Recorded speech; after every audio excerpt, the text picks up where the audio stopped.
So last night I was up in the Panhandle there at a friend's house, Al. Went to roll down my window to get some homebrew. Broke the key off in the lock, you know, the little lock that goes there. So Al, being the amazing individual that he is, very creative, silver soldered my key back together. So that leads me to the reason the key broke is the back window doesn't roll down very easy. It gets stuck in there. And I'm looking at it and look at that. That don't look good. So I got new channel coming. I ordered some modified pieces to go in there, and I'm gonna go ahead. This episode is gonna be how to put it, well, not how, but it's gonna show putting all that stuff together, maintaining my old Jeep. Yeah, so I think part of my problem is this tailgate doesn't latch over here. Okay, we got on the interwebs there, and we got some parts from a place called BJ's, full-size Jeep parts. We got these things. Some kind of thing that clips on there and takes the place of something else. We got this, don't know what that is, and I think these are for the door locks. Not 100% positive. And then I got these two sliders. And then this piece here that goes up and over there. So we're gonna get at it putting this stuff in, but I think the main problem that I've, because I was looking at this, the main problem is this right here. That thing. That doesn't spring back down, and that causes the this side not to latch, and it sticks out a little bit, and that's why the window's not lining up. So we're gonna lube that real good, but I'm gonna get this all taken apart. You know, these screws come out and then there's a plate or something underneath there. Get this all taken apart, get ready to get in there and see what we got going and get this project out of the way, because I got another project new to the shop. That's a motorcycle. I gotta get some two-stroke oil and get this little chainsaw fired up. It's a little guy, that's my climber. Yeah, and then of course we're gonna end up buying a new carburetor for the RUP. It runs, I got a video of it running, so. Anyways, let me get on this and get it going and then get back to y'all. Okay, well I popped the things that run in there out. They were easy to pop out, and that's the problem. One of them was popped out. That was one of the problems. There's a few problems going on here.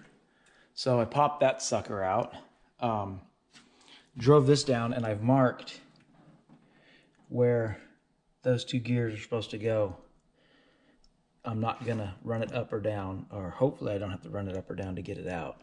I think I can just slide it over one way and get it out. But you can see that bolt was hitting at one point, and I tightened that one up a long time ago. Anyways, the ends are riveted on there, so I've got to probably have to drill those out. So I'm going to take this off. That's my next step. Take that machine thing out, and hopefully it comes out easy.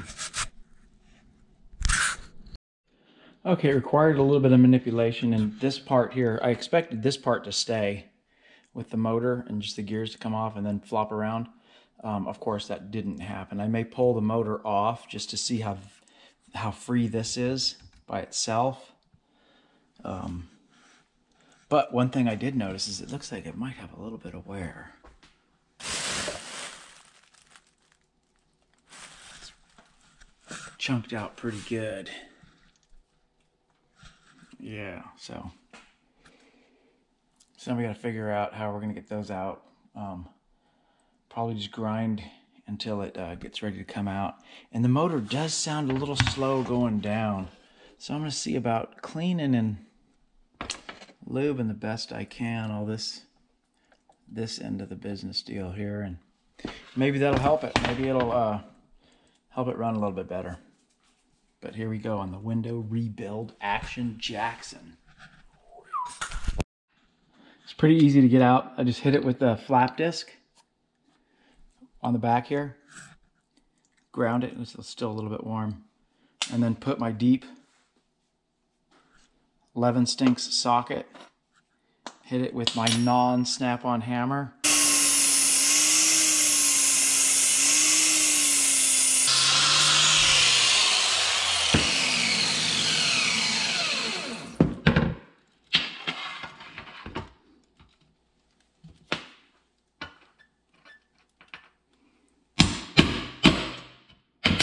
So when I go back together with this whole situation, I'm going to put a little bit of type of lock on there. What I like to do is I like to put it together backwards first, and that way I can re-put it together the right way. I don't know if you guys do that too. I do it for fun, you know. It's like an exercise. So I had to turn it around. I had it backwards. So there you go. What's that? Feeling this thing. Feelings. Well, it's cracked there, but that's just, I think that's like a wear mark. Is it wear? I don't know. It might be because one of them you see is a crack up. You can see through the other side.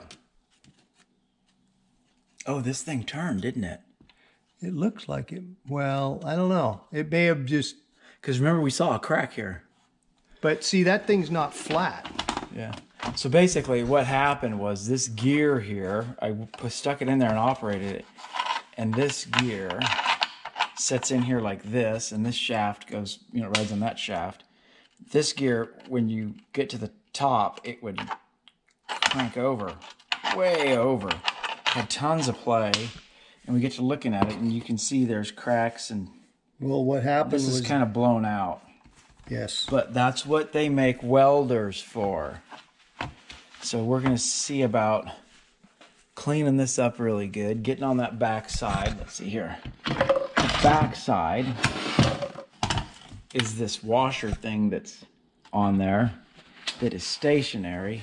What I would also do. Basically, I had to grind this, just like I ground the other ones. I ground that out of there. That was pressed in there. Oh, no, you can see there's a crack right there. See it? Yep. But I think there might be another one right up here. Yeah. So what I'll do is I'll just go ahead and tack this all the way around. Yep. Clean it really good. I'll TIG it all the way around. Also flatten it. Oh yeah, flatten that biatch. You got a press. And you can just. So we're gonna flatten it, weld it, and make it happen here at Chris and Mike's in the shop series videos. Yep. So that's where we're at right now. We're gonna I'll put this up and get a little bit of me attempting to TIG weld. I'm not the best TIG welder in the world, but I try to make it happen.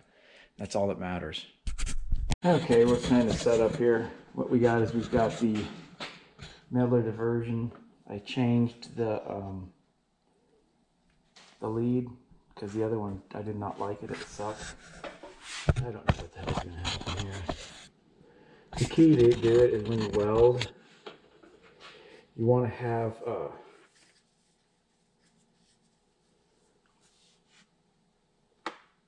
flammable materials as close as possible. I'm going to have a rod here just in case.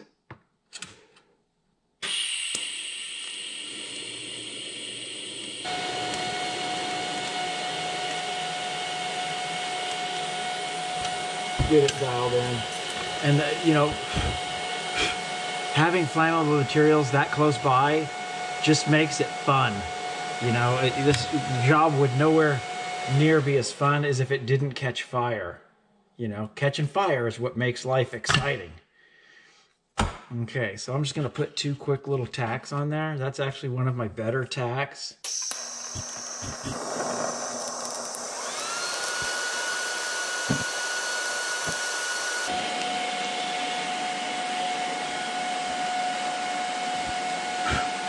Like I always say, welding ain't no fun unless you're catching shit on fire.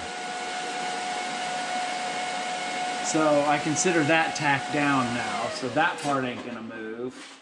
Now we're gonna have to let it cool off. Once it cools off, we'll put this pin and this back in there.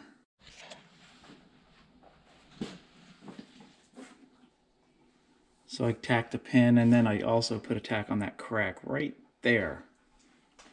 So now we're going to see if this thing spins. There it is, moving.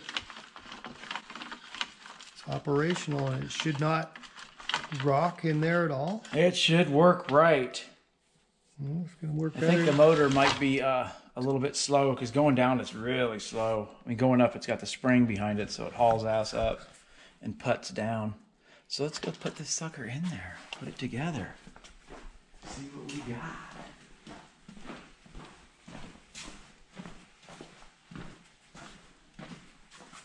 Okay, so the first thing we need to do is put that motor on there. It goes on from the backside. It goes on just like this. I kind of want to go like...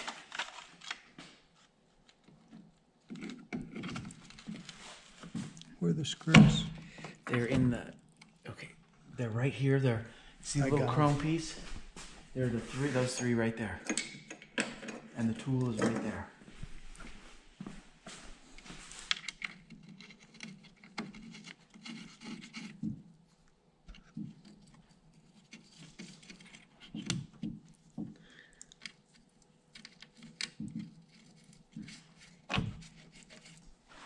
Now, when we took this apart, we weren't videoing, but it was quite exciting. I pulled the motor off, and these things tried to squeeze me. Like, squeeze me? They snapped down on me, tried to cut me in half. I was attacked by my Jeep.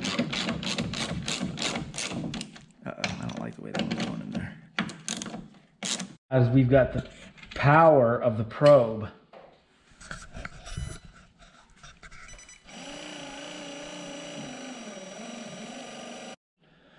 Okay, we've got it roughed in, preliminarily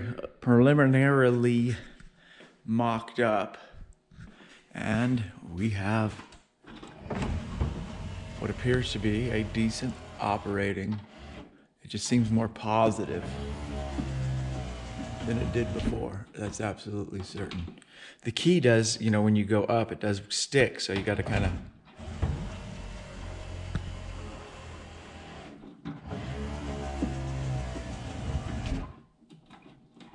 Okay, so we've got it operational. And it seems to be, we found several things wrong. The first of which I think may have been a driver for some of the problems. The first of which was the handle inside. This guy right here, he was sticking. So when you open it, you see it stays in that position. So I lubed it with WD, and it's a lot easier to push back down. I just think that maybe with more exercise, it might operate normally. Now I get to put all this stuff back together and move this one into the not needing anything category. So there you have it. There it is. Hopefully I showed everything. I replaced some channels. You can see the side channel was completely done. Was missing the, and then these were bad. We had this gear here, the one right there through the window, was where it was staked in on the back side. It was blown out, and you saw I welded that. That's it. There you go. We're calling this one good enough for government work. All right. Thanks, y'all.